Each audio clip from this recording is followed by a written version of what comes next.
রে পিটি খাবো রে, কি মজা হবে রে। ও মাগো, কি জ্বলন জ্বলছিল রে, ও মাগো কি জ্বলন জ্বলছি। কই রে, আমি পড়ে গেছি। ও টাকাটা আমার কি হলো? এই তো কে আছো? আমার স্বামীকে বাঁচাও। কে আছো? টাকাটা আমাকে বাঁচাও। তোর ডাক শুনে যদি কেউ না আসে তবে একলা চলো রে।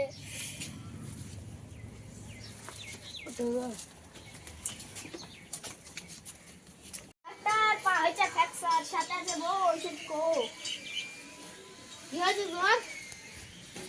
তোমার এই তোমাকে ডবল করে বলতে হবে নাকি? আমার তুমি আপনারা ছড়া মুখস্থ করতে আমার মুখে ব্যথা হয় না। তাড়াতাড়ি ওষুধ দাও। এই নাও পায়ে ব্যথা, এই ওষুধে লাগাবা, দিনে দুবার করে লাগাবা, বুঝছো?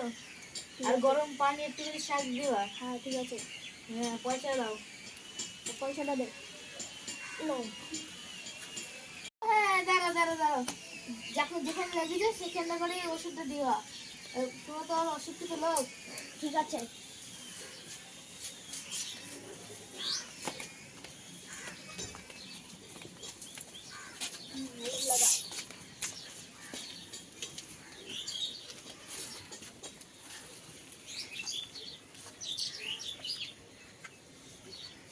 ও তার কাটার আব্বাকে ভালো করে দাও।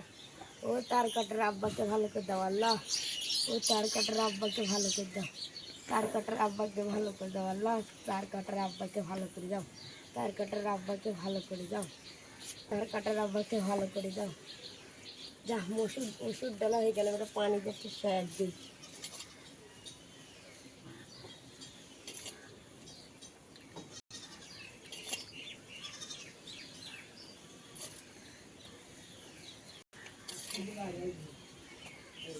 এখনো পায়ের ব্যথা ভালো হলো না, চল শালার ডাক্তারের কাছে। ওই শালার ডাক্তার কি ওষুধ দিয়ে চল। এখন ব্যথা নরম করে নে। না, কোথায় লেগেছিল ওষুধ? যেই তাই পায়ে লেগেছিল সেই ইডি লাগাতে তুমি অশিক্ষিত লোক, সব যেখানে লেগেছে সেখানে লাগাতে হতো। পাই যায় পাই। হ্যাঁ, তুই তো অশিক্ষিত, তুই আবার কাকা অশিক্ষিত বলছিস। আমি অশিক্ষিত হলে আমি ছয় ওষুধ দিবার একটা ভুল হয় না, তুমি ওজন করেছি কাজ। ওই গ্রামের লোক দাঁড়িয়ে আছে। ওই গ্রামের লোক সব চলে যায়। গ্রাম পাড়ায় আমার স্বামীকে ভুল হচ্ছে,